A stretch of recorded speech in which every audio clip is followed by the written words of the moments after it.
Hello friend, नमस्कार। कैसे हैं आप सभी? आई होप आप सभी ठीक होंगे। मेरे चैनल जसमेर और गवर्नमेंट जॉब में आपका एक बार फिर से स्वागत है। मैं आपके लिए लेकर आया एक और नई वीडियो। इसमें मैं बताऊंगा आपको जो पंजाब में पीएसपीसीएल की एएलएम की वैकेंसीज थी उनका जो रिजल्ट आ चुके हैं। अब आपको डीवी के लिए क्या डॉक्यूमेंट की जरूरत पड़ेगी, कौन कौन से डॉक्यूमेंट आपको अपडेट करवाने हैं, कौन से डॉक्यूमेंट आपको साथ में लेके जाने, इनके बारे में हम चर्चा करेंगे। वीडियो पर बने रहें। अगर वीडियो आपको अच्छी लगे तो वीडियो को लाइक और शेयर करें, कमेंट करें, चैनल को कर रहे हैं सब्सक्राइब। करते हैं वीडियो शुरू। देखिए, उससे पहले मैं कुछ बातें जो पहले मैंने एक वीडियो बनाई थी कट ऑफ से रिलेटेड, उस पे 2 मिनट बात कर लेते हैं। मैंने उसमें क्या किया था, जो जर्नल की कट ऑफ बताई थी, इसमें मेन प्रॉब्लम है जो कैंडिडेट को मैसेज आ रहे हैं जो जर्नल की कट ऑफ से रिलेटेड ही आ रहे हैं। तो मैंने आपको 58 कट ऑफ बताई थी उसमें, तो उसके बारे में ही मैं जो आपकी क्वेरी है उसके बारे में बात करता हूं। तो इसमें क्या था, 58% बताई मैंने। टोटल पोस्टें थी हमारी 2500। तो उसमें कैंडिडेट लगभग 2700 कैंडिडेट है जो क्वालिफाइड हुए हैं। 2700 कैंडिडेट ही जो क्वालिफाइड हुए हैं इसमें। तो क्या था इसमें, जो जर्नल की मैं आपको बताता हूं, 849 पोस्टें थी टोटल। उसमें से 240 पोस्टें हैं जो फीमेल कैंडिडेट की थी। तो इसमें रह जाती हैं 609 पोस्टें जो आपकी यहां पर रह जाती हैं। कुछ कैंडिडेट ने अच्छे मैसेज किए, कुछ कैंडिडेट सेटिस्फाई भी नहीं थे जो इस कट ऑफ से। तो ये कट ऑफ है जो मैंने आपको डीवी के लिए बताई है। जो फाइनल कट ऑफ होगी उसमें चेंज हो सकता है, क्योंकि कुछ कैंडिडेट पंजाबी की वजह से बाहर हो जाएंगे, कुछ कैंडिडेट के डॉक्यूमेंट पूरे नहीं होंगे, किसी पे कुछ चीज का विदहेल्ड लगेगा, किसी पे आप जो क्वालिफिकेशन है वो पूरी नहीं करते टाइम पे, या किसी पे वैसे फॉर्म अप्लाई कर दिया उसके पास क्वालिफिकेशन नहीं है। तो ये प्रॉब्लम हो सकती है। ये डीवी के लिए कट ऑफ थी आपकी। हो सकता है वो 2-3 मार्क्स नीचे चली जाए। फाइनल कट ऑफ है जो 4-5 भी हो सकती है, लेकिन इतना नहीं है कि कोई कह रहा है 40 सर, कोई 45 सर। किसी के मैसेज चलो सेटिस्फाई नहीं थे, कुछ ने ऐसा लगा अच्छे मैसेज किए, किसी ने अच्छे मैसेज नहीं किए। लेकिन मैं आपको बता देता हूं, एक कैंडिडेट का मैसेज था, सर 700 कैंडिडेट तो ऐसे हैं जिसके 57 मार्क्स हैं। चलो इसी पे बात कर लेते हैं हम। जो कैंडिडेट का मैसेज था 700 कैंडिडेट्स जो 57 वाले हैं, फिर मेरिट कहां गई? आप देखिए 609 पोस्टें जो जर्नल की हैं। वीडियो लंबी हो जाएगी थोड़ी सी, बात मुझे डॉक्यूमेंट पे करनी थी, लेकिन कुछ कैंडिडेट की क्वेरी थी, कुछ मैसेज आ रहे थे, ये सर आपने कट ऑफ है जो ठीक नहीं बताई। तो 709 पोस्टें जो जर्नल की है, कैंडिडेट 700 आपके 57 नंबर वाले हैं। मैंने आपको कट ऑफ 58 की बताई है। तो देखिए, जो कैंडिडेट के नंबर 57, 58 ये इससे ऊपर है, वो सभी कैंडिडेट क्या वो जर्नल में काउंट होंगे। कुछ कैंडिडेट हो सकता है जिन्होंने एससी कैंडिडेट है जिन्होंने एज का बेनिफिट लिया है, बीसी कैंडिडेट है जिन्होंने एज का बेनिफिट लिया है, या और भी कैटेगरी कैंडिडेट जिन्होंने एज का बेनिफिट लिया है, वो हो सकता है उनकी कैटेगरी में काउंट हो जाएंगे। एससी वाले एससी में चले जाएंगे, बीसी वाले बीसी। लेकिन जिसके नंबर 57 या 58 है उससे ऊपर है, वो सभी कैंडिडेट हैं जो आपके जर्नल में काउंट होंगे, जर्नल में काउंट होंगे। फिर देखिए आप कहां गई मेरिट। अब ध्यान दे सभी कैंडिडेट। तो अब कहां गई मेरिट? जो सबसे जो 57 वाले हैं जो मार्क्स, सभी के सभी 609 जो जर्नल की पोस्ट है उसमें काउंट होंगे।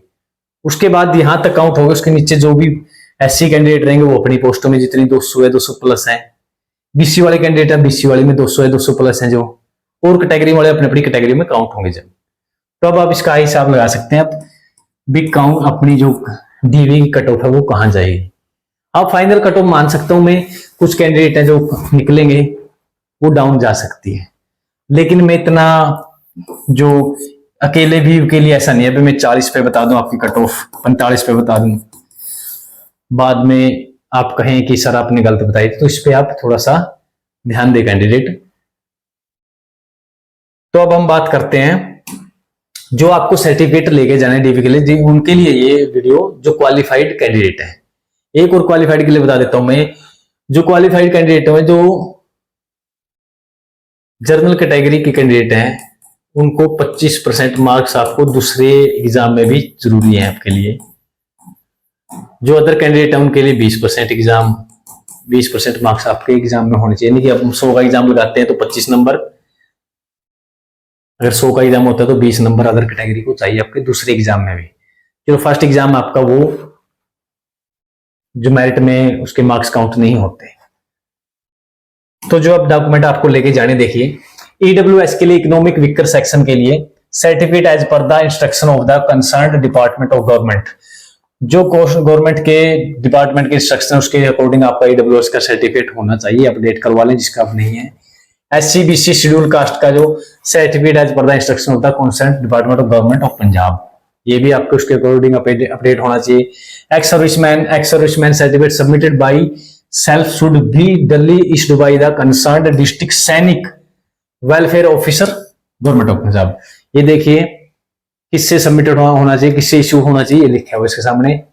एक्स सर्विसमैन डिपेंडेंट का देखिए certificate duly issued by the concerned district Sainik welfare officer of government of Punjab. ये जो सर्टिफिकेट दें उनसे ही रिलेटेड डिपार्टमेंट से आपके इशू होने चाहिए। Freedom fighter the request certificate issued by the deputy commissioner of the concern district as per the instruction of the government of Punjab. इससे जो डिप्टी कमिश्नर है उससे कंसर्न डिस्ट्रिक्ट से आपका जो इशू होना चाहिए। स्पोर्ट्स पर्सन के लिए देखिए air relevant sports graduation certificate as issued by director sports department Punjab.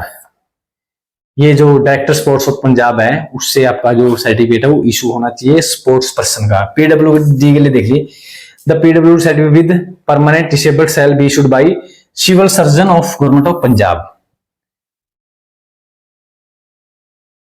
तो ये आपको जो आरक्षण है उसके तहत ही जो पीडब्ल्यूडी के उनको जो इसमें सिलेक्शन होगी उनकी।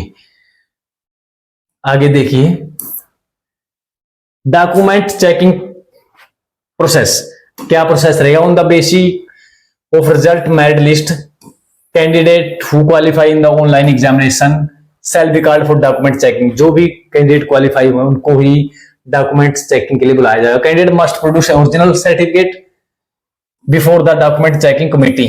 कमेटी के सामने आपको ओरिजिनल डॉक्यूमेंट चेक करवाने होंगे।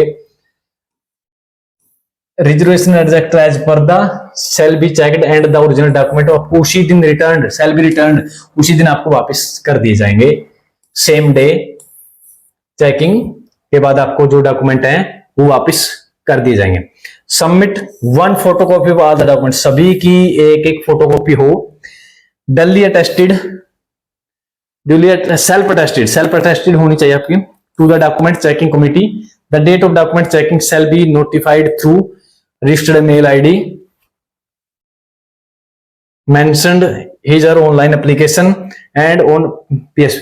जो भी आपकी डॉक्यूमेंट चेकिंग की डेट होगी वो जो आपने मेल आईडी दी है उसी पर ही आपको मैसेज आएगा, या फिर अगर आपने मेल आईडी गलत दी है तो आपको जो PSPCL की वेबसाइट है उस पर आपको बार बार से विजिट करना होगा, देखते रहना होगा कि कब डॉक्यूमेंट चेकिंग की वेरिफिकेशन की डेट आई है। It is further clarified that the calling of any candidate for document checking does not, अगर आपको डॉक्यूमेंट चेकिंग के लिए बुलाया जाता है इसका मतलब ये नहीं कि आपकी सिलेक्शन हो गई, ये नहीं समझना किसी ने। वो ओनली डॉक्यूमेंट वेरिफिकेशन के लिए आपको बुलाया जाता है। Candidate shall be notified about the date of document checking through registered mail ID by the candidate in और ऑनलाइन। ये मैंने आपको बताया था अभी, या तो आपको मैसेज ईमेल के द्वारा होगा या फिर PSPCL की जो वेबसाइट है उस पर जाके आप चेक कर सकते हैं। Would be given to such candidate and in case, आपको क्या होगा, candidate does not appear on the first schedule, जो भी डॉक्यूमेंट वेरिफिकेशन की फर्स्ट डेट होगी आपको या तो उस दिन जाएं, अगर उस दिन भी नहीं जाते हैं तो आप अगला एक चांस और आपको दिया जाएगा फाइनल।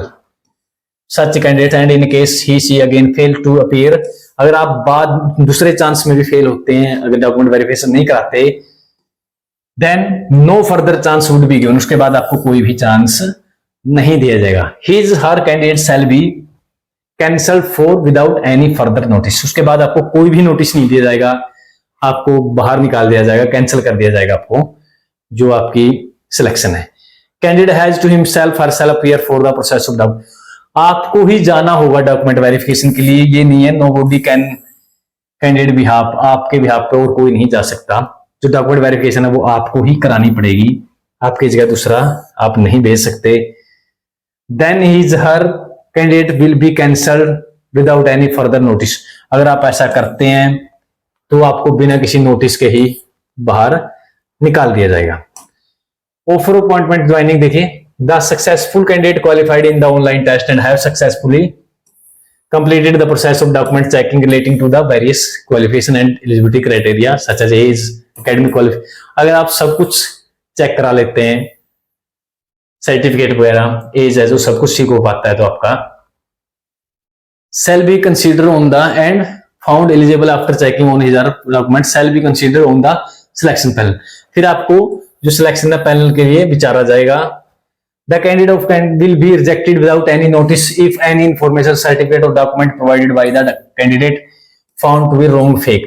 अगर आपके डॉक्यूमेंट रॉन्ग पाए जाते हैं, फेक पाए जाते हैं, आपको बिना किसी नोटिस के दिए भी, इंफॉर्मेशन दिए भी, आपको कैंडिडेट जो आपको रिजेक्ट कर दिया जाएगा किसी भी रीजन के। Candidate must secure the request qualification up to the last date of submission. जो आपकी जो भी क्वालिफिकेशन है, जो आज जिस दिन आपने लास्ट ऑनलाइन अप्लाई करने की डेट थी लास्ट, उस तक जो आपकी जो क्वालिफिकेशन है वो सब पूरी होनी चाहिए। आगे देखिए, अगर ऐसा नहीं पाता तो आपको कोई भी रिलैक्सेशन नहीं दी जाएगी। The offer appointment for the number of post to be filled shall be issued by the appointment authority. ये सिलेक्शन पैनल के बारे में वो विचारेंगे आपका क्या रहेगा। मतलब कहने का यही, अगर आप डॉक्यूमेंट वेरिफिकेशन जाते हैं उसको आपकी फाइनल सिलेक्शन न समझे। जानकारी आपको कैसी लगी, सभी डॉक्यूमेंट तैयार कर लें, क्योंकि डीबी के लिए कभी भी जो नोटिफिकेशन आउट हो सकता है। जानकारी कैसी लगी, अगर अच्छी लगी तो वीडियो को लाइक और शेयर करें, कमेंट करें। चैनल को सब्सक्राइब नहीं किया तो प्लीज चैनल को कर लें सब्सक्राइब। Thank you.